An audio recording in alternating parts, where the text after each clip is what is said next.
massive Imperial flight.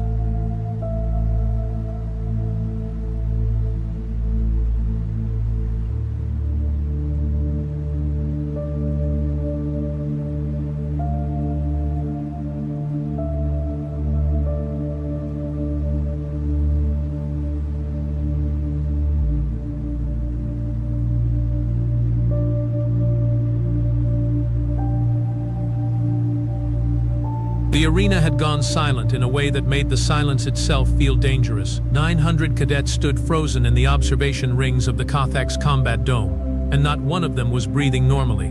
Below them, past 3 meters of reinforced plasglass, something enormous shifted in the dark. Chains the width of tree trunks hung loose and broken on the arena floor, snapped clean, still smoking faintly at the fractures. The creature that had broken them was called a Voronthax, and in 400 years of Galactic Military Academy history, it had never once lost a combat trial. It had also never once let its opponent walk out alive. "The examination is cancelled," announced Provost Delcorin Vey, his 4 eyes scanning the crowd with something close to relief. "No cadet is required to face the Voronthax. Combat evaluation will proceed through simulation only." A ripple of exhale went through the alien cadets. The Thesserine delegation, tall and crystalline, lowered their weapons without shame. The Bruthaki war clan, whose ancestors had conquered 11 star systems through sheer aggression, stepped back as one unit. Even Kryven Os, the Academy's top-ranked combat cadet and heir to a warrior bloodline 4,000 years deep, did not move forward. Fear, in this room, was not weakness. It was wisdom. Everyone understood that. Everyone except the girl in the back row, who was already unbuttoning her jacket. Ellen Sero had said perhaps 40 words total during her 6 months at the Academy. She ranked in the bottom third of every combat simulation, scored average on strength tests, and was, by most accounts, exactly the kind of unremarkable human the other species expected. Soft-spoken, slight of frame, easily overlooked in a hallway of towering Bruthaki, and glimmering Thesserine nobility. Nobody had ever seen her raise her voice, let alone her fists. So when she walked down the observation steps toward the arena entrance, jacket folded neatly over one arm, a confused murmur spread through 900 throats at once. "Cadet Sero." Provost Vey's 4 eyes widened.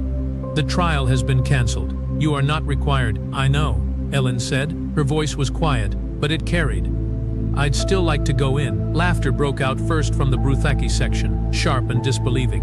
Kryven Os did not laugh. He watched her with the still, calculating focus of a predator noticing something it hadn't bothered to notice before. "She's going to die," someone whispered, not quietly enough. "Let her," came the reply. "The humans have always been slow to understand their limits." Ellen heard every word. She said nothing. She simply handed her jacket to a stunned attendant, revealing forearms marked with old, pale scars that none of her classmates had ever seen before, and walked through the ceiling doors into the dark. The doors closed behind her with a heavy, final sound. Inside the combat dome, the air was thick with an acrid metallic scent, old blood, animal musk, ozone from the creature's bioelectric hide. Ellen stood in the center of the arena floor, barefoot on cold ceramic, and let her eyes adjust to the shadows. The Voronthax emerged from the dark slowly, almost lazily, as though it had all the time in the galaxy. It was the size of a transport vehicle, built low and broad, its 6 limbs ending in claws that had torn through military-grade armor plating in past trials. Bioluminescent veins pulsed beneath gray, armored skin, and its jaw, when it finally opened to release a low, rattling growl, revealed 3 rows of teeth built for a purpose no living thing survived. In the observation ring above, the crowd had gone utterly silent again. "She hasn't drawn a weapon," Kryven Os murmured to the cadet beside him. "She doesn't have one." Ellen's eyes tracked the creature's movement, not its claws, not its jaw, but its weight distribution, the rhythm of its breathing, the half-second hitch before it shifted its front legs. She had seen predators move like this before, not on any simulation. On Earth, in the mountain wilderness where she had grown up, where her family's homestead sat 300 kilometers from the nearest settlement, and the local wildlife did not care that she was 11 years old the first time something with teeth decided she looked like dinner. The Voronthax lunged. Elin didn't run, she dropped, a controlled fall, shoulder first, rolling beneath the arc of the claws by a margin so narrow that half the observation ring gasped audibly. She came up already moving, putting distance between herself and the beast's blind rear quarter, breathing steady, eyes locked on its shoulders instead of its jaws. "She's reading its tells," Creven said slowly, leaning forward. Where did a human learn to read a Voranthax tells? Nobody answered him. Nobody knew. The creature turned, faster than something its size should have been able to, and this time Ellen was ready. She feinted left, drawing its weight in that direction, then pivoted right and drove her palm. Not a punch, an open palm strike, precise and economical, into a cluster of exposed nerve tissue behind its jaw hinge. The Voranthax roared, a sound that cracked one of the observation dome's outer panels, and reared back. It was the first time in 400 years that a Voranthax had made a sound of pain during a combat trial. Provost Vey rose halfway out of his seat. "Someone pull the containment override." "Don't," said a new voice. Every head turned.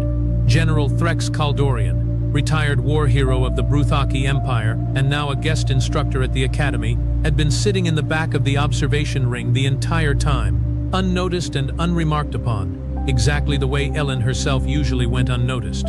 He was on his feet now, massive frame leaning against the rail, eyes narrowed with an intensity that hadn't been there in years. "Let her finish," he said. "I want to see this." Below, Ellen had not stopped moving. The Voranthax, wounded and enraged, was no longer fighting with the lazy confidence of an undefeated predator. It was fighting like something that had, for the first time, felt fear, and fear made it faster, wilder, more dangerous, throwing off the careful rhythm Ellen had spent the last 90 seconds learning to read. She adapted instantly. Where the beast had been predictable, now it was chaos, and Ellen's strategy shifted with it, not toward aggression, but toward exhaustion. She kept moving, kept circling, forcing the enormous creature to expend energy chasing an opponent a fraction of its size, absorbing glancing blows on her forearms rather than her body, taking damage in controlled doses instead of catastrophic ones. A claw caught her shoulder. She staggered, blood welling dark through her shirt, and the crowd above erupted into shouts, some of horror, a few, disturbingly, of excitement. "That's enough," Creven Oss said, standing now, his hand slamming the rail. "Someone stop the trial. She's still standing." General Kaldorian said quietly, "Watch her eyes. She's not panicking. She's calculating." He was right. Even wounded, even bleeding, Ellen's expression hadn't changed. There was no fear in it. There was something else entirely, a grim, focused patience that the general recognized because he had seen it exactly once before, decades ago, in the eyes of a human soldier during humanity's first contested border conflict with the Bruthaki Empire. A human who had been outnumbered 9-1 and had still, somehow, won. The Voranthax lunged again, off balance now, exhausted, its movements finally slowing. Ellen saw the opening a full second before it arrived, the same half-second hitch from the very first attack, now exaggerated by fatigue, and she moved. She didn't attack the jaw. She didn't attack the claws. She drove beneath the creature's off-balance lunge, inside its guard, and struck the same nerve cluster behind its jaw hinge a second time, this time with her full weight behind the blow, redirecting the Voranthax's own momentum into the strike. The creature's legs buckled. It crashed to the arena floor in a heap of armored muscle, stunned, breathing hard, defeated, but alive. Elin had not killed it. She stood over it, chest heaving, blood running down her arm, and made no move to finish it. The combat dome was utterly silent. Then General Kaldorian began to clap. Slow, deliberate, thunderous claps that echoed through the stunned silence like gunfire, and one by one, the cadets in the observation ring began to do the same, until 900 students were on their feet, and the sound of applause shook the dome's outer panels harder than the Voranthax roar ever had. Ellen didn't smile. She simply turned and walked toward the exit, leaving the beast alive behind her, and it was that detail, the mercy, offered without hesitation, by the one person in the room who had every right to withhold it, that would be remembered longest. The provost met her at the arena doors, medical team already rushing past him toward her injured shoulder. "Cadet Sero," he said, his four eyes wide with something between shock and reverence. "In 400 years, no cadet has ever defeated a Voranthax in combat trial." "I didn't defeat it," Elin said quietly, letting the medics work on her shoulder without flinching. "I survived it. There's a difference." "Explain." She was quiet for a moment, looking past him at the crowd still gathered above, still watching her with expressions that had shifted, in the span of 4 minutes, from mockery to something like awe. "Where I grew up," she said finally, "surviving wasn't about being the strongest thing in the room. It never was. It was about outlasting whatever was trying to kill you, one moment longer than it could outlast you. You learn to read what's hunting you. You learn its patterns before it learns yours. And you learn that fear is useful information, not a weakness to overcome. It tells you exactly where the danger is. General Kaldorian had come down from the observation ring, moving through the parting crowd with the weight of someone whose opinion mattered enormously in rooms like this one. He stopped in front of Ellen, studying her with open curiosity. "Your world," he said. "The one that taught you this. It has creatures like the Vorantax?" "Worse," Ellen said simply. "We just don't have arenas. We have forests, and oceans, and mountains, and every single one of them wants you dead in a slightly different way, and none of them care how strong you think you are." A murmur went through the crowd. This was not, most of the cadets realized in that moment, an exaggeration for effect. It was, unsettlingly, a simple statement of fact about the world humanity had come from, a fact the galaxy had somehow never fully understood, dismissing humans as physically unremarkable without asking what kind of unremarkable creature could survive an unremarkable world like Earth. Kremdemfalk pushed through the crowd, stopping in front of Ellen, with an expression that had lost all trace of its earlier disdain. 6 months, he said slowly. "You've been here 6 months, ranked in the bottom third of every simulation, and you never once mentioned any of this. You never asked," Ellen said. "And it wasn't a simulation. If I told you, you'd have wanted a demonstration. I didn't want to demonstrate this in a hallway." It was the closest thing to a joke she'd made in 6 months. And despite everything, despite the blood still drying on her shoulder, several cadets actually laughed. A real laugh, startled and relieved. But the story wasn't finished. Not yet. 3 days later, the Academy received an emergency transmission from the outer colony perimeter, where a research outpost had gone silent. A creature, biosignature unknown, aggression profile off every existing chart, had broken containment near a Thesserine mining colony, and the nearest rapid response team, 3 full companies of elite Bruthaki soldiers, had been unable to bring it down. Casualties were climbing. The Academy was being asked to send its best combat-rated cadets as reinforcement, under General Kaldorian's command. Ellen was not on that list. Her combat ranking, despite the Voranthax trial, technically remained in the bottom third. A bureaucratic oversight nobody had gotten around to correcting. She went anyway. She stowed away on the transport vessel, hidden in a supply compartment, and was discovered only when the ship was 2 hours from the mining colony, and turning back was no longer an option. General Kaldorian found her crouched among ration crates, and for a long moment, he simply stared at her. "You do understand," he said finally, "that this could end your career before it starts. I understand that whatever's down there is killing people faster than 3 companies of trained soldiers can stop it," Ilin said. "And I understand that I might know something about it that nobody else does, which is, I won't know until I see it." The general studied her for a long moment, then turned toward the cockpit without another word, which Ellen had learned was as close as he came to approval. What waited on the mining colony was worse than anyone expected. The creature, later classified as a devour worm, a species previously thought extinct for 3,000 years, was not simply strong. It was intelligent, adaptive, learning from every attack thrown against it, adjusting its defenses in real time in a way no bioweapon should have been capable of. It had already killed 41 soldiers and reduced 2 combat vehicles to slag, and when Ellen finally saw it, crouched in the ruins of the outpost's main dome, she understood immediately why the soldiers' tactics had failed. They were fighting it like a monster. It wasn't a monster. It was reacting exactly the way any cornered, terrified, badly wounded animal would react, lashing out at everything because everything around it had spent the last 6 hours trying to kill it. "It's not attacking," Ilin said, grabbing General Kaldorian's arm before he could give the order to fire. "It's defending. Look at the wound pattern on its flank. Someone hurt it first. It's been running on pure survival instinct for hours. If you keep attacking it, it will keep killing everyone you send, because it thinks that's the only way it survives the night. And if we don't attack it, then someone has to convince it the fight is over. The way you convince any cornered animal, not with more force, with space and patience and the willingness to get close enough to be wrong." It was, by any military logic, an insane suggestion.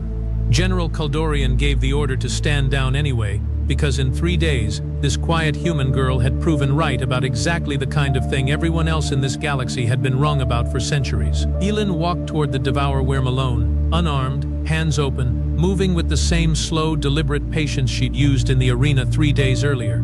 Soldiers held their breath along the perimeter. The creature reared, screeching, claws raised, and Elin didn't run, didn't flinch, simply stopped. lowered herself to one knee, and waited. For 11 long seconds, the galaxy's deadliest cornered predator stared down a girl who refused to be afraid of it. Then, impossibly, it lowered its claws. The final revelation came 2 weeks later, buried in a research report that quietly reshaped the Academy's entire combat curriculum. The Devour Worm hadn't broken containment on its own. It had been deliberately released, sabotage, orchestrated by a Thesserine mining conglomerate seeking to destabilize the colony's ownership dispute and claim insurance losses on land they'd already secretly sold. 41 soldiers had died not because of an uncontrollable monster, but because of a boardroom decision made in comfort, thousands of kilometers away, by people who never once considered what would happen to the creature, or the colony, they were using as a weapon. Elian's testimony, calm and precise, was what ultimately unraveled the conspiracy. She had noticed, during those 11 seconds facing the Devour Worm, something none of the soldiers had thought to check. Restraint marks on the creature's limbs, old enough to predate the accidental containment breach by days. It hadn't escaped. It had been let out. By the time the full story broke across a dozen star systems, Ellen Sero was no longer the quiet, unremarkable human cadet ranked in the bottom third of her class. She was the cadet who had faced an undefeated war beast and shown it mercy.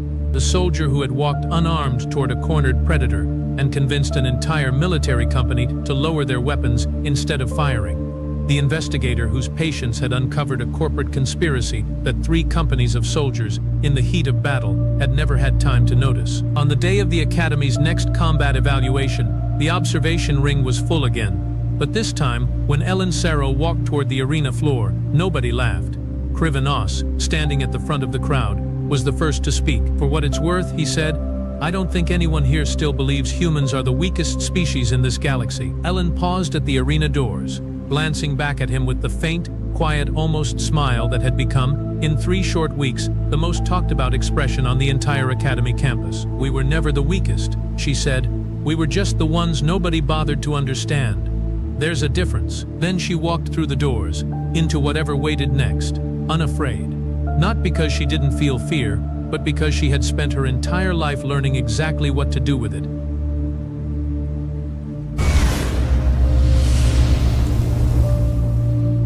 At Starbound, we tell stories the human way, not with artificial voices or AI slop.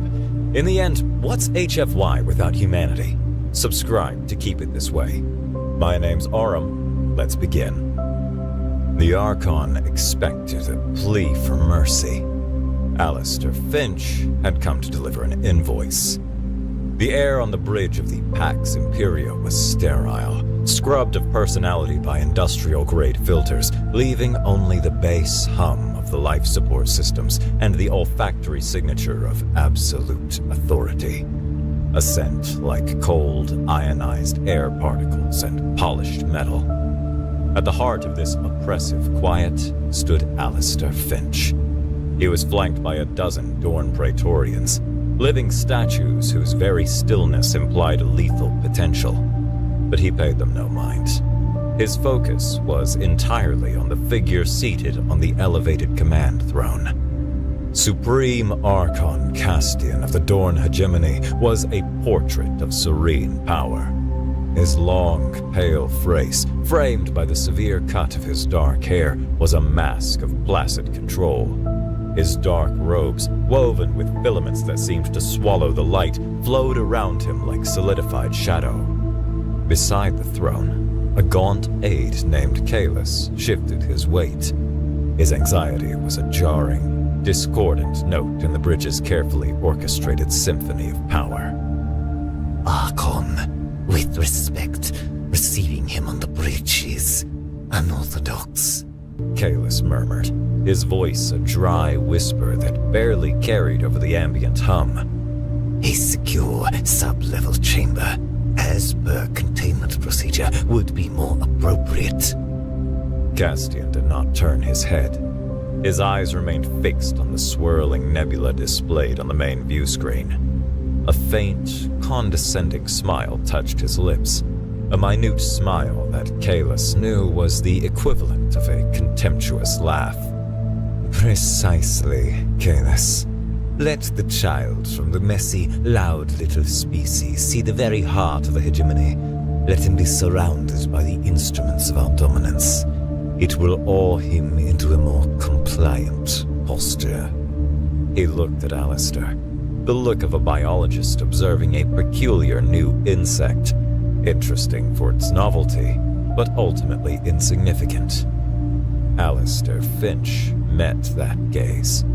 He offered a smile that didn't reach his eyes, a polite, social gesture entirely at odds with the crushing weight of the room. He inclined his head slightly, a movement that could have been interpreted as deference, but felt more like appraisal. His voice, when he spoke, was as casual as if he were commenting on the view from the nebula outside, each word perfectly enunciated and delivered with a calm that was either an act of supreme foolishness or unbreakable confidence. Archon, per the articles of first contact, I have been sent to formally discuss the terms of your surrender regarding your administration of the Silent Plague. The hum of the life support suddenly seemed deafening in the vacuum of sound that followed. Aide Kalis made a wet gasp, and his face drained of all color, becoming a waxy, beige canvas of pure terror. The Praetorians, their discipline honed over generations of unwavering obedience, remained motionless. Yet Alistair could feel the change in the air, the coiled, imminent violence. They were triggers, waiting for a finger to twitch. But the only reaction that mattered was the one on the throne. The Archon's mask of placid control shattered for a single, glorious microsecond. Then, just as quickly, the mask was back in place, harder and colder than before. His voice was a low, dangerous command, a vibration of contained fury that resonated in the deck plates. Triple security. The private chamber Castian chose for their discussion was a weapon in its own right. It was a vast, circular room walled in dark wood from a long-dead world, polished to a mirror sheen, but treated with a material that seemed to drink the light, creating a sense of infinite, claustrophobic depth.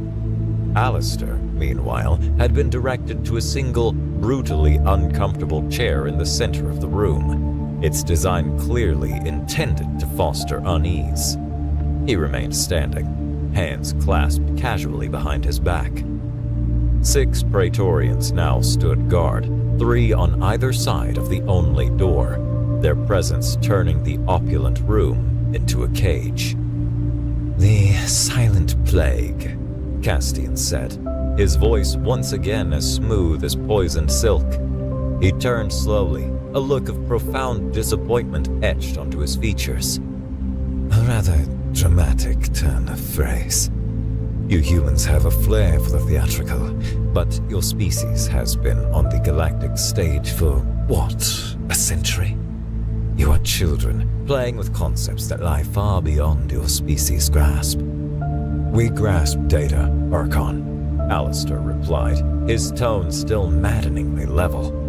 He finally turned from the sculpture, his gaze direct. And the data is unequivocal. We analyzed the patent filings, artistic grants, and new philosophical treatises from the last 500 years across all 73 of your client races. The pattern is stark. Correlation is not causation, Castian scoffed, taking a step closer, his robes whispering across the polished floor. We brought peace. We brought stability. We ended centuries of pointless conflict.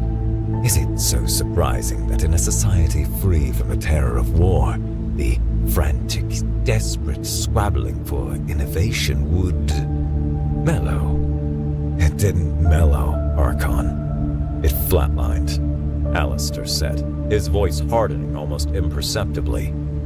A 99.8% reduction in all metrics of creativity, ambition, and cultural dynamism, occurring within a single generation of joining your hegemony.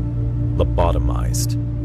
Castian's aide, Kalis, stepped forward, his face pale and slick with a film of cold sweat. Archon, I must urge caution. Remember the Griffon incident? Castian waved a dismissive hand, cutting him off without a glance. The Griffon incident was a parlor trick. They crashed the financial markets with a frivolous, self-replicating data packet. An annoyance, nothing more. This human stands on my flagship, unarmed and alone. He is posturing, attempting to leverage a statistical anomaly into a weapon. It is a bluff born of desperation. He fixed his gaze on Alistair again, his eyes like chips of obsidian. You have no proof, only statistics, innuendo. You have nothing. Alistair met his gaze without blinking. You're right. Statistics can be argued. Theories can be dismissed. He paused, letting the silence stretch, forcing the Archon to wait. But physical evidence is more troublesome. For instance, the schematics for a very specific type of resonant frequency modulator. The kind you use to broadcast the plague's mimetic signal across subspace. The Archon's jaw tightened, a small, hard knot of muscle bunching beneath his ear. Schematics can be forged. They can, Alistair agreed pleasantly. But it's harder to forge the actual physical device, especially when it's delivered by a high-ranking Uldani defector who personally stole it from a broadcast relay on Athelios 9. Kahless took an involuntary step back, a bead of sweat tracing a path down his temple and disappearing into the high collar of his uniform. Castian's composure finally began to fray at the edges, his voice losing its silken quality and taking on a sharper, metallic edge. Lies, desperate fabrications from a desperate species clinging to relevance. Is it? Alistair tilted his head. I understand your skepticism, so let's conduct a small experiment to demonstrate the veracity of my dead man's switch. Just a taste. He glanced at a chronometer on the wall, a disk of liquid metal that displayed time with unerring accuracy. Approximately 1 minute ago, a single, heavily encrypted data packet was delivered to the primary server of the Hyperion News Conglomerate, a very reputable, very curious, and very widely read organization. The file is titled Hegemony Pacification Statistics, Uldan Prime. It's a lovely data set, full of charts. Very damning charts. He reached into his breast pocket and produced a thin, metallic card, no thicker than a piece of paper. He slid it across the polished floor. It glided silently, spinning slowly, before coming to a stop a few feet from the Archon's boots.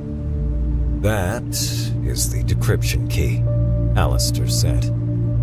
You have 5 minutes to use your private channels to contact Hyperion, verify the file's existence, and confirm the key works. If you do not, or if you try to interfere with my person or my team in any way, my next scheduled check-in will fail. And when it fails, the rest of the data, including those pesky modulator schematics and Borask's full sworn testimony, goes public to every news agency, government, and rogue hacking collective from here to the Galactic Rim. Your call, Archon. The clock is ticking. Castian stared at the card on the floor as if it were a venomous snake coiled to strike. His mind, a mechanism trained for absolute control, was racing, processing the variables Alistair had just introduced, variables that defied his every calculation. The human wasn't threatening war. He couldn't. He was threatening something far worse. The truth. And he had constructed the threat with such elegant, vicious simplicity that to ignore it was as dangerous as to acknowledge it. With a look of pure, unadulterated loathing, Castian snapped his fingers, the sound like a pistol shot in the silent room. Kahless, get that key. Verify it, now. Confined to a guest suite that was opulent to the point of absurdity, Alistair stood by a window identical to the one in the Archon's chamber. He knew every inch of the room was monitored, every sound recorded, every thermal fluctuation analyzed. They were looking for transmitters, weapons, contraband, thoughts. They would find nothing. His guards, now a full squad of 12 Praetorians, stood rigidly outside his door, their forms unmoving but their helmeted heads constantly scanning. A gilded cage, but a cage nonetheless. Alistair raised his left hand and casually rubbed his knuckles, as if working out a cramp from the tension of the day. His thumb pressed down firmly on the largest knuckle of his index finger. A simple, innocuous movement. No one would ever suspect that beneath the skin, nestled against the bone, was a microscopic paired particle communicator. It was a niche Terran technology, a communication system the Dorn had dismissed as a novelty during their initial assessment of human capabilities. It was too low bandwidth for any real data transfer and required a paired device to be created in the same state, making it useless for large-scale military networks. They were right. It was useless for sending battle plans or schematics, but it was perfect for sending a single bit of information. On or off. Yes or no. Go. The communicator drew no power that could be detected, emitted no radiation that could be scanned. It simply altered the spin state of its paired twin, light years away across the gulf of space. It was a message sent via the very fabric of reality, a whisper carried on the currents of the universe, utterly invisible to the hegemony's electromagnetic jammers and comprehensive sensor sweeps. They were looking for a shout and missed the message that was already on the other side of the galaxy. Alistair dropped his hand and walked over to the suite's lavishly stocked bar. He poured himself a glass of water, his expression placid, almost bored. The first move was made. Now it was time for the chaos to answer. The Stray Comet was not a pretty ship. It was a cobbled-together monstrosity, a Class 4 orbital garbage hauler that had been gutted and rebuilt so many times it was less a single vessel and more a flying testament to desperation and ingenuity. It currently sat nestled in the densest part of a planetary ring's debris field, its hull plating scarred, mismatched, and chemically treated to perfectly mimic the albedo of the surrounding junk. Inside, the cockpit was a chaotic nest of exposed wiring, mismatched consoles from half a dozen manufacturers, and the lingering metallic odor of overstressed power conduits and stale caffeine. Yokasta Glitch Nowak saw the signal on a tiny, custom-built monitor tucked away beneath her main console. A single light on the display, which had been a steady, ominous red for the past 3 hours, blinked once and turned a brilliant, vibrant green. She let out a whoop that echoed through the small ship, slamming both palms down on her console with a percussive clap. Bingo! The big, beautiful madman did it! Alistair's caged and the light is green! She yelled to the ship's only other occupant. It's go time, big guy! In the crammed space behind the pilot's seat, Borask sat cross-legged on the deck plating. He was an Uldani, a species known across the galaxy for their placid demeanor, their quiet obedience, their complete lack of ambition. But Borask was an anomaly, a statistical error in the hegemony's grand equation. He was immense, a mountain of muscle and bone forged in the low-gravity, high-radiation environment of a deep space mining colony, a place where the hegemony's mimetic broadcast was too weak to fully penetrate. When he was reintegrated with his people as a young adult, the full force of the silent plague had washed over him. But instead of succumbing, his mind, already formed and hardened, recoiled. He had spent the next 30 years of his life faking it. 30 years of suppressing every instinct, every ambition, every spark of rage. 30 years wearing a mask of docility, while a volcano of fury churned within him, the pressure building with every passing day, every casual insult, every patronizing glance from a Dorn overseer. At Glitch's shouts, his eyes snapped open. They were dark, intelligent, and blazing with an intensity that would have terrified any Dorn who saw them. The pressure he held in check was a physical force, a density in the air that seemed to press on the hull plates. The mask was gone. The time for patience is over, He rumbled, his voice a low bass note that vibrated through the deck, a sound like tectonic plates grinding together. Glitch grinned, her fingers already a blur across her keyboard, coaxing life into dormant systems. Her face was illuminated by the green glow of a dozen hostile intrusion displays coming to life. Patience is for suckers and statues. I've got a planet-sized tyrant machine to prank call. She cracked her knuckles, a loud snapping sound that echoed in the tight confines of the cockpit. All right, you pompous Dorn pricks. Let's go rattle the bars. The first sign of trouble on the bridge of the Pax Imperia was subtle.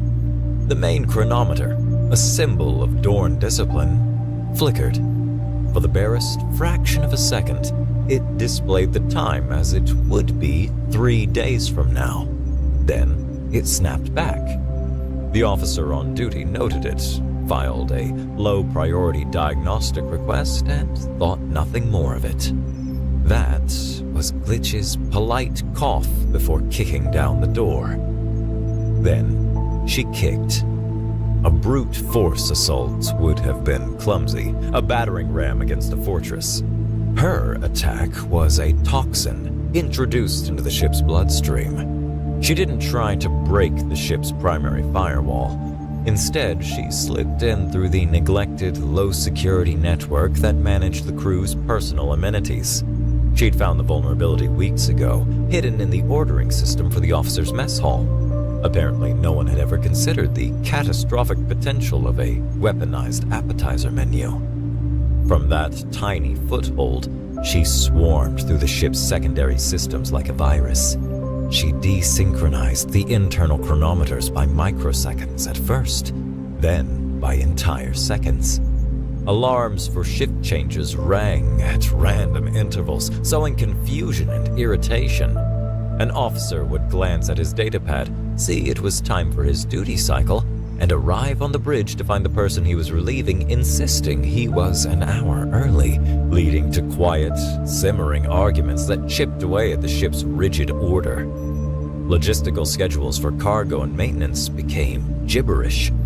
The ship, a model of interlocking schedules and automated responses where no energy was ever wasted, began to stumble over its own feet. Okay, baby, let's turn up the heat. Glitch muttered, her eyes wide with exhilaration. She called her own ship baby, but the Pax Imperia systems were her new favorite toy. She dove into the armory network. She didn't disable weapons, that would be too obvious and trigger immediate high-level alerts. Instead, she subtly altered the ammunition counts in the heads-up displays of the Praetorians' helmets. A guard standing watch would glance down and see his rifle's ammo counter read 9 when he knew he had a full clip. Another's would read 248. Doubt, a corrosive and unfamiliar emotion for a Dorn soldier, began to creep in. A tiny seed of uncertainty planted in the most disciplined minds in the galaxy. Next, the comms. She didn't cut them. She flooded them.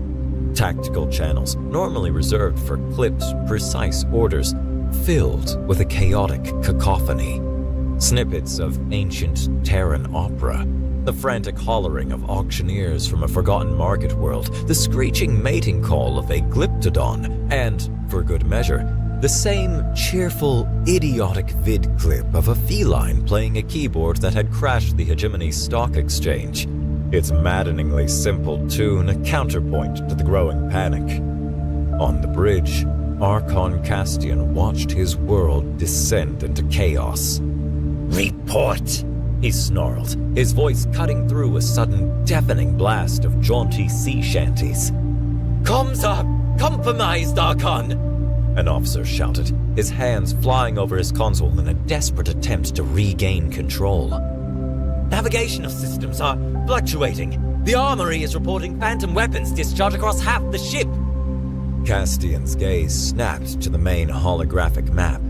A new alert was flashing, a crimson icon pulsing insistently. A major security breach, not digital, physical, in Maintenance Corridor 13 Gamma, near the diplomatic guest suites. Borask stood before the reinforced bulkhead of the Maintenance Corridor. He had used a plasma cutter from the Stray Comet's toolkit to score a deep line in the metal. That was just to weaken it. The real tool was the rage he had held in check for 3 decades, a reservoir of pure, focused fury. He took a deep breath, and for the first time in his adult life, he didn't push the fury down. He let it rise. He welcomed it, a torrent, a tidal wave, a supernova of righteous vengeance. It filled his mind, burned in his veins, and tightened every muscle in his colossal frame. The dam of his self-control didn't just break, it was obliterated. He roared. The sound that tore from his throat had no component of pain or fear. It was the sound of a lock shattering, of a chain breaking, the pure auditory shape of liberation. It was a primeval, earth-shattering bellow that echoed through the metal corridors, a sound no Dorn had ever heard from an Uldani. He lowered his shoulder and charged. The impact was cataclysmic. The weakened alloy screamed, buckled, and tore from its moorings with a shriek of tortured metal. Borask burst through the wall in a shower of sparks and shattered plating. He didn't slow. He was a force of nature, a living battering ram of stolen potential made manifest. The first 2 Praetorians outside Alistair's suite turned just in time to see the Uldani behemoth thundering toward them, a creature from a nightmare they never knew they could have. They raised their rifles, their movements clumsy with shock. Borask crashed into them, sending them flying like discarded dolls, their armor clattering against the far wall. He ripped the door to the suite from its hinges with a single, powerful tug. He hurled it down the hall. It smashed into the responding security team, a spinning shield of metal that created a brief, violent pocket of chaos. A crash of metal, a scatter of bodies. He was a roaring manifestation of a species' stolen soul, his only goal to draw every single gun on the ship to him. He was the thunder that hid the lightning. It was working perfectly. Alistair heard the roar. He was ready. While the guards reeled from Glitch's digital chaos, Alistair had been busy. He'd used the fine edge of a decorative statuette to pry open a small service panel near the floor, one he had identified from the ship's public schematics. Inside was a simple conduit for the room's water reclamation system. He'd spent 10 minutes working it loose with his bare hands. When Borask's rampage began, the guards outside were too distracted by the approaching roar to notice the small trickle of water seeping out from under the door. By the time the Uldani had turned the corridor into his personal playground, the polished floor was coated in a thin, treacherous film of water. Alistair stepped out of the suite just as a squad of 8 Praetorians rounded the far corner, rifles raised. Borask, seeing them, let out another defiant roar and charged, drawing their fire and attention. Borask! Alistair shouted, his voice cutting through the din of alarms and weapons fire. The Uldani, without breaking his stride, slammed his massive fist into a primary power conduit on the wall. The corridor lights exploded in a shower of sparks.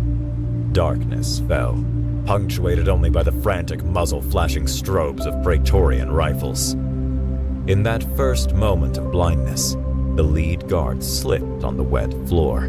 His feet went out from under him, and he went down hard, taking 2 comrades with him in a clattering, chaotic pile of limbs and armor. Alistair moved, low and fast.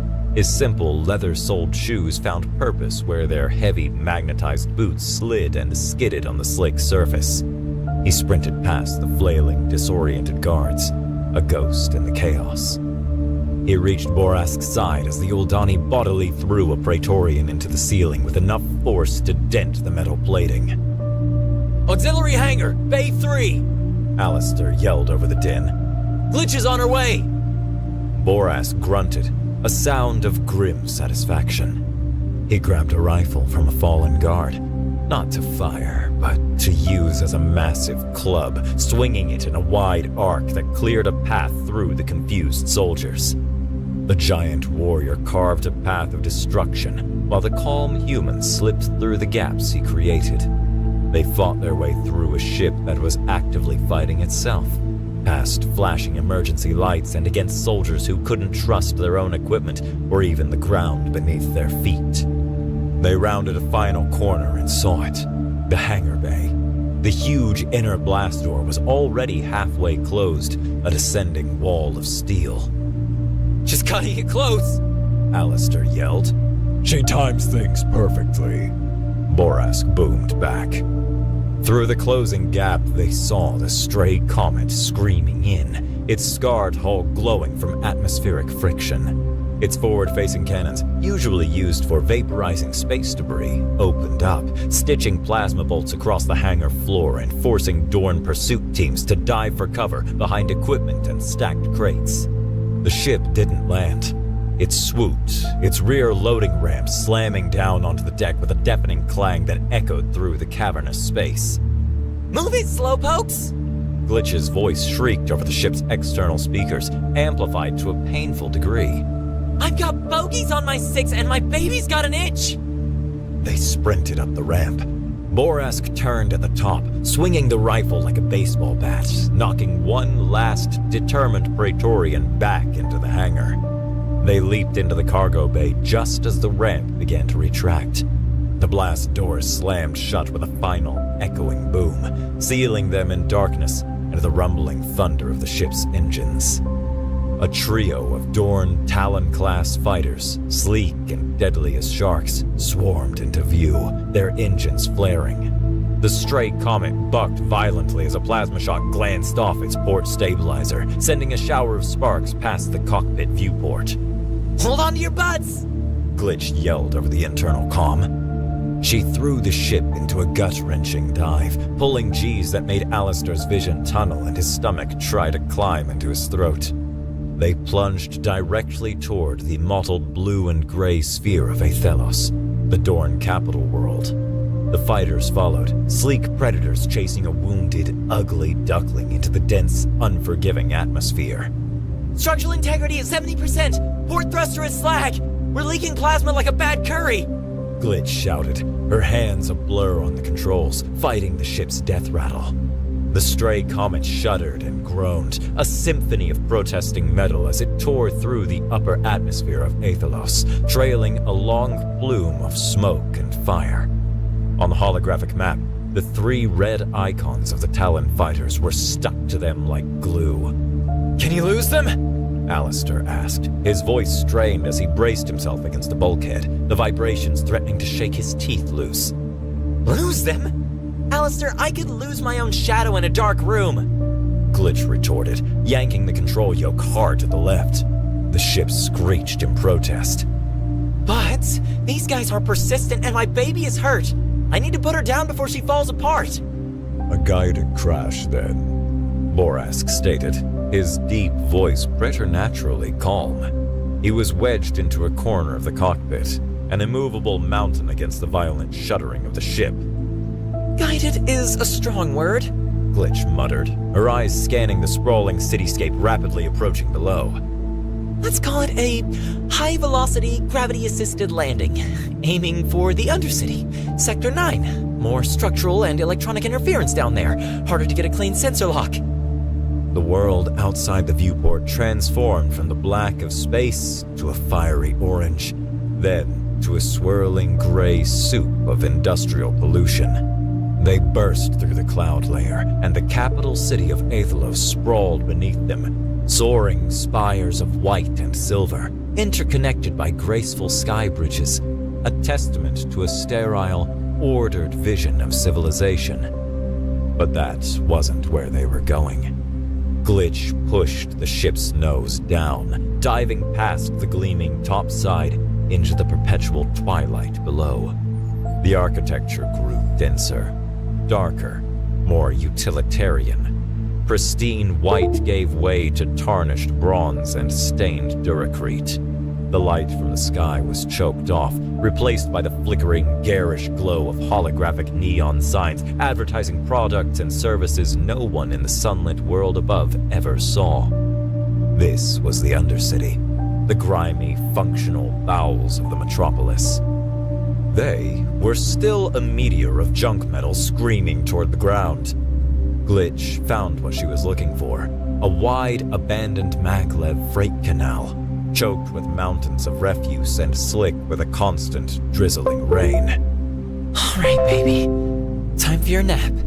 She whispered, her voice a strange mix of regret and grim determination. The stray comet slammed into the canal with a sound like the world ending. Metal shrieked, groaned, and tore. The ship skidded for half a kilometer, carving a deep, smoking furrow through decades of compacted garbage before smashing nose first into the foundation of a colossal hab block and shuddering to a violent halt. The silence that followed was broken only by the hiss of ruptured conduits and the steady, rhythmic drumming of acidic rain on the ship's tortured hull. They were alive. They were on the enemy's homeworld, and the entire hegemony knew the neighborhood. They spilled out of the crippled ship into a world of perpetual dusk and dripping water. The air was thick with the sharp scent of discharged energy cells, wet metal, and the faint, pervasive smell of boiled cabbage. Towering structures blotted out what little sky remained, their surfaces plastered with flickering holographic ads whose neon light cast long, dancing shadows that made the alleyways and canals seem alive. Okay, systems are shot, Glitch said, tapping at a datapad she'd grabbed, her face illuminated by its diagnostic warnings. Main comms are fried, power core's cracked. She's not flying anywhere until I can salvage a ton of parts that don't exist down here. Good news is, the crash probably scrambled our immediate sensor signature. They know the neighborhood, not the address.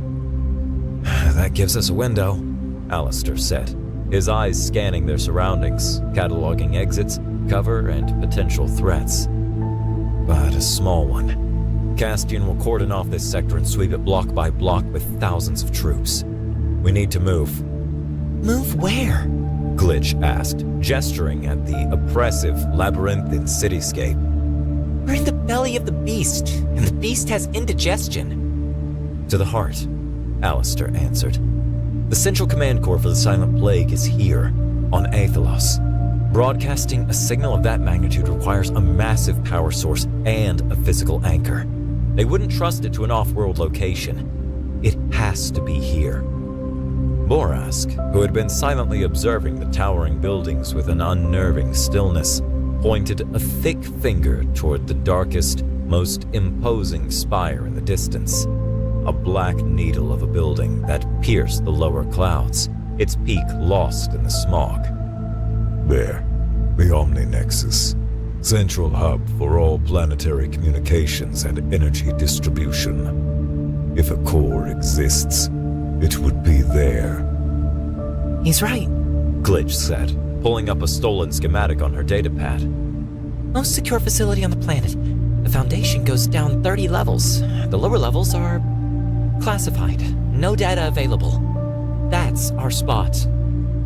Their journey through the neon jungle began. They stuck to the shadows, moving through forgotten maintenance tunnels that smelled of rust and decay, and over slick, rusted catwalks spanning bottomless, fog-filled chasms.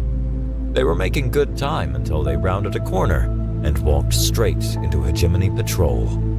6 enforcers, the domestic police of Aethelos, clad in black armor, carrying stun batons and pulse carbines. They were systematically scanning the dead-end alley with sweeping beams of light. Halt! Identify yourselves! The lead enforcer barked, his voice amplified and metallic. I can try to spoof their comms, create a ghost signal. Glitch whispered, her fingers hovering over her datapad. They'll have us pinned before you can type hello. Alistair muttered, seeing no easy path of retreat. It was Borask who saved them. His eyes, long accustomed to the low light conditions of deep space mines, saw what the others missed. He pointed upward to a massive, rusted ventilation conduit running along the wall 20 meters above.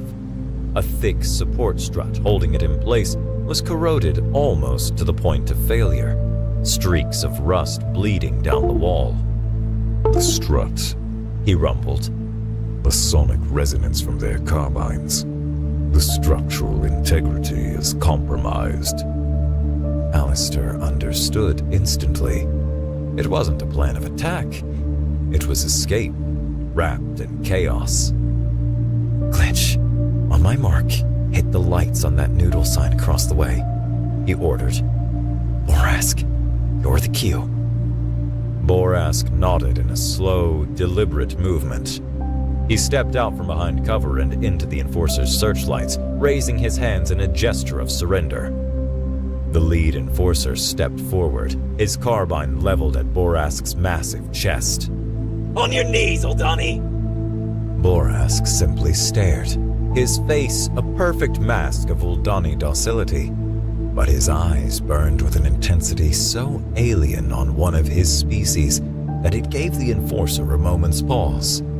In that second of hesitation, Borask let out a low, guttural roar, a focused sonic frequency that was less a shout and more a weaponized vibration. The sound waves slammed into the narrow alley. The Enforcers staggered, their helmet audio screeching with feedback. The corroded strut shuddered violently.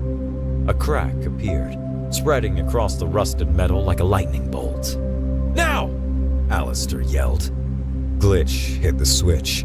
The garish noodle sign across the alley exploded in a blinding flash of white light, turning the world into an overexposed photograph. In the same instant, the strut gave way with a groaning shriek of tortured metal. The massive conduit swung down like a colossal pendulum, crashing into the side of the building and blocking the alley with a wall of impassable, twisted metal. By the time the Enforcers recovered their senses and vision, Alistair, Glitch, and Borask were gone, having slipped through a service hatch at the back of the alley that was now hidden behind the fallen conduit. Getting to the Omni Nexus was one thing, getting inside was another. The entrance to the lower levels was a vast, circular chamber, stark and empty. In the center, a recessed iris portal, 20 meters in diameter, was sealed shut. The room's only other feature was its guardian, a Dorn War Dog, Mark IV, pre-hegemony technology. It was a bipedal chassis of dark, pitted metal, bristling with an arsenal that made Alistair's blood run cold. A plasma caster on one arm, a particle beam on the other, a shoulder-mounted concussive charge launcher, and a humming vibroblade that extended from its wrist, long as a man's arm. Its single, crimson optic lens glowed with patient, unwavering malevolence. Okay, Glitch said, her voice a hushed whisper of awe and terror. that's the Gatekeeper. It's a closed system relic. I can't hack it directly. It's not on any network. So we fight it. Borask asked, his knuckles white as he gripped a length of pipe he'd picked up. It would vaporize us before we took 2 steps. Alistair said, his eyes scanning the chamber, not the robot. He saw the room for what it was, a puzzle awaiting a solution, a lock to be picked rather than a fortress to be stormed. It's old tech, powerful but predictable. Glitch, find a weakness, an exploit, a design flaw. Glitch was already at work, her datapad connected to a small sensor she'd placed on the wall. Got it. the power core has an emergency failsafe. On a critical power surge, it diverts all energy into internal shielding for 3.7 seconds to protect itself. It can't move, can't shoot. It's a break. Power surge, Alistair mused, his gaze tracing the heavy, armored conduits running along the ceiling. How? There's a primary power junction in a crawl space behind that far wall, Glitch said, pointing. If I can get to it, I can create a feedback loop and overload the circuit, but I'll need 5 seconds at the console, completely exposed. So, we get you across the room and distract it for 5 seconds, Alistair said, a desperate plan forming. He looked at Borask. How's your throwing arm? Borask just smiled, a terrifying sight on his usually placid face. The plan was audacious to the point of suicide. Borask ripped a chunk of Duracrete from the damaged entrance and hurled it across the room. The gatekeeper's head snapped around, its plasmacaster firing a bolt of blue-white energy that vaporized the rock in midair. Now, Glitch! Alistair shouted. Glitch bolted from cover, sprinting across the open floor. The gatekeeper's crimson optics swiveled to her, tracking the new target. Alistair ran in the opposite direction, dragging a length of metal pipe along the floor. The high-pitched screech drew the gatekeeper's attention. It fired its concussive launcher at Alistair. He dove behind a thick support pillar just as the blast shockwave hit, the air punching him in the back. Borask pried a heavy floor tile loose and sent it spinning through the air like a discus. It slammed into the armored power conduit directly above the gatekeeper with a shower of sparks. The robot hesitated for a fraction of a second, its programming trying to assess the new threat vector. That was all Glitch needed. She reached the far wall and dove into the open maintenance panel. I'm in! Keep it busy. This is more complex than the schematic showed.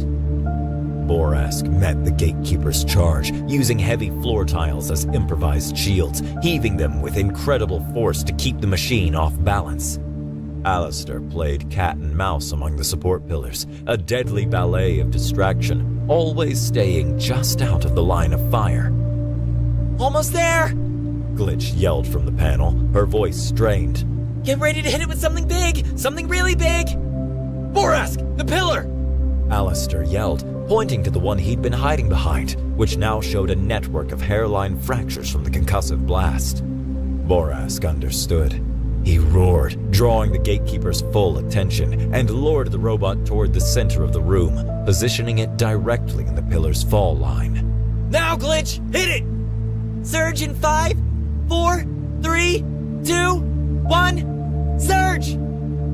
The lights in the chamber flickered violently. Blue energy crackled across the gatekeeper's shell like lightning. Its crimson eye dimmed, its limbs locked. It was frozen. Borask put his shoulder to the damaged pillar and pushed with all his might.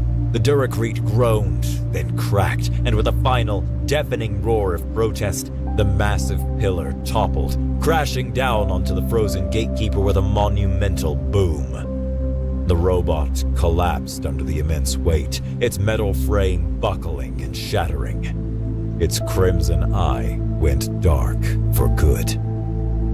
In the ringing silence, Glitch emerged from the panel, covered in dust and grinning triumphantly.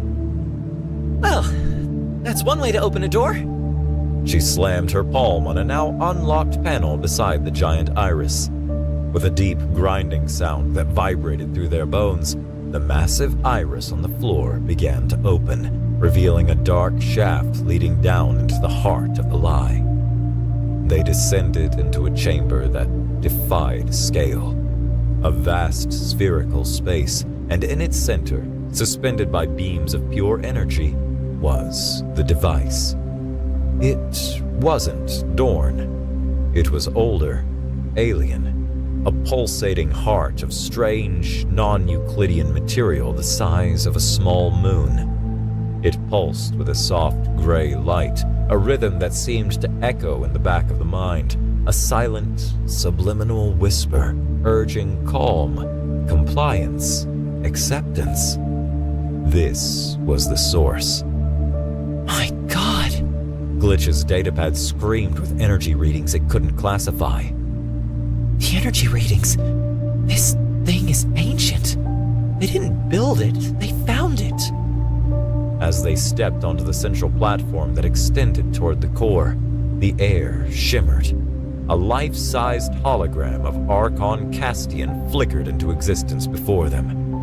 He looked weary, his mask of control replaced with a genuine, profound disappointment.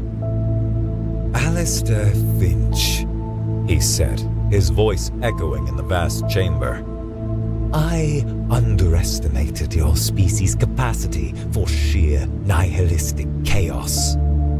We prefer the term disruptive innovation, Alistair replied, his voice steady despite the thrumming energy of the core. You see this as a weapon, Castian said, gesturing to the core with a holographic hand. I see it as a cure.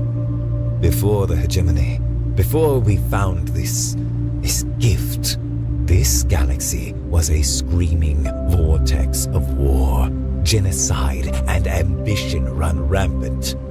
The Uldani, your friends, people, were not peaceful laborers. They were brutal conquerors, a scourge that burned a dozen star systems. I have given the galaxy 1,000 years of peace.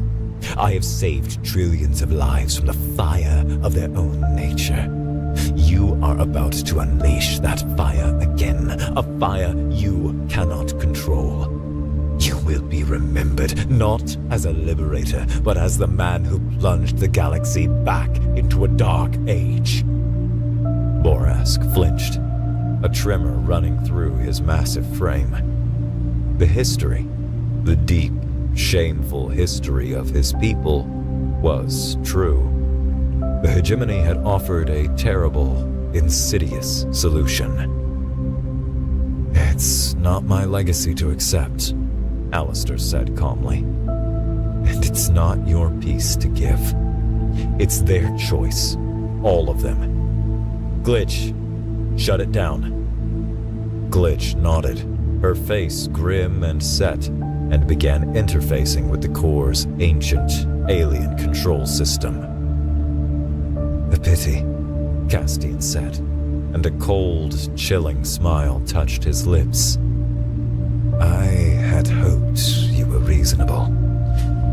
You have forced my hand. I have one final contingency. The technology we gifted your races. The FTL drives, the power generators, the medical systems, is all slaved to this broadcast. It was our insurance. When the signal dies, a cascade failure will be triggered. A failsafe. It will brick everything. Every engine on every ship will go cold. Every life support system will fail. You will sterilize 12 civilizations in a single, silent moment. Glitch froze, her fingers hovering over the console. Alistair, She said, her voice tight with horror. the energy signatures, the way the tech is networked, he might not be lying. It's consistent with a cascade failsafe. The patterns are ambiguous, but there's a 12% probability that he's telling the absolute truth. If you're wrong, we commit genocide. The weight of the galaxy pressed down on Alistair. Trillions of lives hanging on his decision, balanced on a razor's edge of probability. He looked away from Glitch, from Borask's tortured expression, and focused entirely on the hologram of Archon Castian. He saw the supreme, unshakable confidence of a tyrant who believed he held an unbeatable hand. He's not, Alistair said, his voice quiet but absolute. Alistair, the data. Glitch started, her voice pleading. Forget the data, Alistair interrupted, his gaze unwavering, locked with the holograms. Look at him. Analyze the man, not the machine. He's holding a gun to the galaxy's head. If that gun were truly loaded, he would have told us the second I stepped onto his bridge. He wouldn't have negotiated, he wouldn't have blustered, he wouldn't have allowed us to get this far. It would have been his opening statement, not his closing argument. Alistair took a step forward, his voice dropping, dissecting the Archon with words like scalpels. This is a final, desperate bluff from a man who has already lost the game and is trying to sweep the pieces off the board. Analyze him, Glitch. He's a tyrant. Tyrants crave control above all else. They want to rule the galaxy, not obliterate it. Annihilation is failure. For him, it's the one outcome worse than losing. He turned to Glitch, his face set like stone. The 12% chance of catastrophic failure hung between them, a terrifying abyss of uncertainty. He's counting on our conscience, on our fear.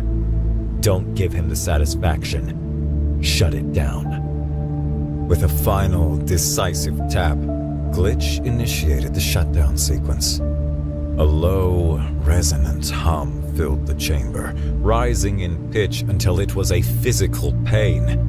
The pulsating gray light of the core began to flicker, turning a chaotic, angry red. He's stalling! The hologram of Castian roared, his composure completely gone, replaced by raw fury. Elite forces, converge on the core chamber! Terminate them, now! The chamber walls exploded inward. Elite Dorn Praetorians in obsidian armor began rappelling down into the chamber on grav lines, their rifles already firing. Borask let out a roar that was no longer just rage, but a triumphant declaration of freedom. He grabbed a meter-long shard of the inert modulator's housing and charged into the incoming soldiers. He was a whirlwind of destruction, a single, unstoppable Uldani warrior fighting for the soul of his entire species. While Borask held the line, a maelstrom of metal and fury, Alistair confronted the Dorn commander who landed on the platform. The commander lunged, his vibroblade hissing through the air. Alistair sidestepped, whipping a loose power cable from the floor at the commander's feet. The Dorn stumbled. Alistair didn't press the attack. He just kept moving, using the environment, outmaneuvering him, outthinking him, a ghost in the machine. The core shrieked, its light collapsing inward on itself. With a final, deafening boom, a shockwave of pure silence erupted from it. The red light vanished. The agonizing hum ceased. The alien device went dark and inert. The heart of the lie had stopped beating. On a docking bay on Uldon Prime, a dock worker named Rykor was guiding a cargo container into place. His mind was a calm, gray fog of purpose.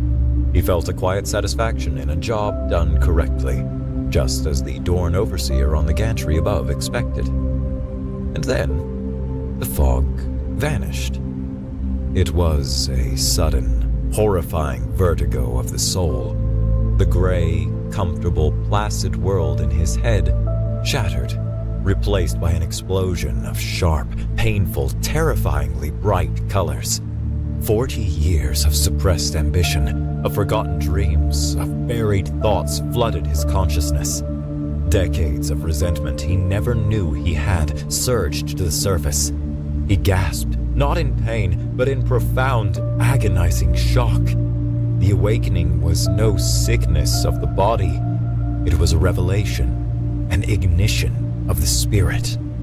He looked at his hands, truly seeing them not as tools for work, but as his own. Then he looked up. He saw the Dorn overseer, the man's face set in its usual expression of bored superiority. And Rykor, the placid Uldani dock worker, felt the first true, coherent emotion of his adult life. The simmering rage he never knew existed coalesced into a single, sharp point of clarity. He didn't moan or cry out. He let out a low, guttural growl, and clenched his fists. He was not alone. All across the docking bay, across the city, across the planet, across the galaxy, the awakening was spreading. On 73 worlds, trillions of minds were suddenly, violently, and beautifully snapping into focus. The sickness was the cure, and its primary symptom was revolution. The fires of rebellion lit the undercity of Aetherlos. The chaos was instantaneous and glorious. A Dorn enforcer telling a shopkeeper to close for curfew was met not with compliance, but with a thrown bottle. A small act of defiance that, multiplied by billions across the sector, became an inferno. Amidst this glorious anarchy, the team fought their way back to the crash site. Glitch, fueled by adrenaline and a stolen power cell, had patched the stray comet's essential systems together with wire, prayer, and sheer stubbornness. It was ugly, but it would fly. As they lifted off, the city below was a tapestry of newfound freedom. Skirmishes had broken out everywhere. The pristine upper levels, once symbols of order, were shrouded in smoke from burning vehicles and makeshift barricades. The 1,000-year hegemony was crumbling in a matter of hours. Glitch let out a triumphant whoop from the pilot's seat. Yeehaw! Look at him go! We didn't just rattle the bars, we blew up the whole damn zoo! Borask stood at the cockpit's viewport, his battered form silhouetted against the burning city below. He watched his people and dozens of other species fighting in the streets, their faces alight with a fire he had only ever seen in his own reflection. Tears streamed down his face, silent and unchecked. He was home. Alistair leaned back in the co-pilot's chair, a rare, genuine smile touching his face. He reached down and pressed the knuckle of his left index finger. The single-bit, paired particle signal, a silent testament to their success, shot across the galaxy, arriving at its destination instantaneously. A moment later, a small, unassuming light on Glitch's console blinked from red to green. And that's the all clear, she said, a wide grin spreading across her face. Our deep space relay just got the go signal. It's transmitting the whole glorious, messy data package to Terran Command as we speak. Every last byte of it. Alistair nodded, watching the crumbling empire on the view screen. He keyed the ship's now secure standard comm system. The channel opened to the highest levels of his own government. His voice was calm, steady, and carried the weight of a new galactic dawn. Finch to Terran Command. The package I sent should be arriving shortly. Phase 1 of diplomatic negotiations is complete. He paused, watching a Dorn patrol cruiser get swarmed and overwhelmed by a fleet of weaponized cargo haulers. You're gonna love this.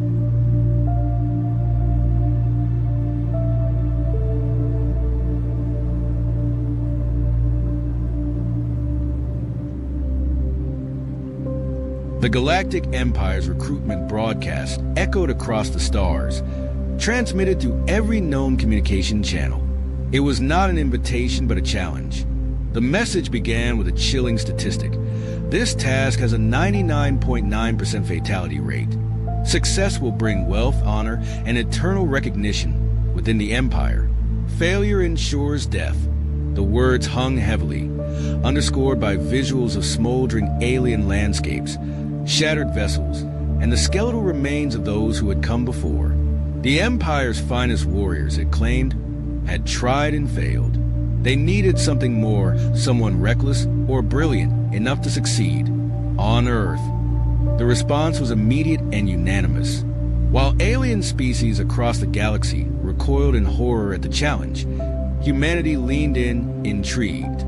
Earth's military leaders, adventurers, and even private citizens debated the details, but one sentiment rang louder than the rest. This sounds fun. Marcus Kane, the self-appointed leader of humanity's first expedition into the wider galaxy, watched the broadcast with a faint smirk tugging at the corner of his lips. His sharp green eyes tracked every frame, as if dissecting the Empire's plea for help. He was in his mid-30s, his face a patchwork of small scars that hinted at a life lived dangerously, yet successfully. He sat at the head of a table in the Orion, Earth's first interstellar warship, surrounded by his hand-picked team. Ethan Steele, the team's tactician, leaned back in his chair, running a hand through his buzzed blonde hair. "They're desperate," he said, his voice tinged with amusement. "Broadcasting galaxy-wide? You only do that when you've run out of options." Drake Holloway, the ship's engineer, let out a low whistle as the visuals displayed a planet wreathed in acid storms and teeming with monstrous alien predators. "Cravo 7, he murmured, reading the data aloud. "Gravity fluxes, hostile wildlife, environmental hazards off the charts. And they want us to go there." Victor Cross, the team's marksman, shifted in his seat, his arms crossed. His expression was unreadable, but his voice carried a hint of anticipation. "It's a challenge," he said simply. Marcus finally spoke, his voice calm yet commanding. "It's more than that. It's an opportunity. They think it's impossible. They think we'll fail like the rest of them." His smirk widened into a grin. "Let's prove them wrong." The room fell silent as his words sunk in. Then Ethan laughed, breaking the tension. "You're insane, Marcus. And yet you're still here," Marcus replied. The team was well aware of the risks, but none of them hesitated. Humanity's introduction to the galactic stage had been recent, but their reputation was growing rapidly. Other species called them reckless, overly aggressive, and disturbingly inventive. Humans wore the insults like badges of honor. The Empire's representatives were less enthusiastic. When Marcus submitted Earth's application for the task, the initial response was stunned silence. Then came the questions. "You understand the conditions of Cravo 7, an Empire official asked, his voice clipped and incredulous. His holographic projection flickered in the briefing room of the Orion. The alien, a tall, willowy creature with translucent skin and glowing blue eyes, regarded Marcus and his team with something bordering on pity. Marcus nodded. "We've reviewed the data. We're ready. Your species has no precedent for missions of this magnitude," the official countered. "You lack the experience that..." "We'll manage," Marcus interrupted, his tone sharp but not disrespectful. "Unless you're planning to tell the entire galaxy the Empire turned down the only volunteers willing to take this on." The alien hesitated, his glowing eyes narrowing. "Very well," he said finally. "But understand this. Failure will not be seen as bravery. It will be seen as proof of humanity's hubris." "Noted," Marcus said with a grin. With that, the team was officially authorized to undertake what was now being referred to as the elite task. Preparations began immediately. Ethan pored over the Empire's data, mapping out possible routes through Cravo 7's shifting terrain. Drake worked tirelessly in the ship's engineering bay, fine-tuning their equipment for the planet's extreme conditions. Victor spent hours in the simulation room, practicing his aim against projections of Cravo 7's known predators. Despite the gravity of the mission, the team's camaraderie never wavered.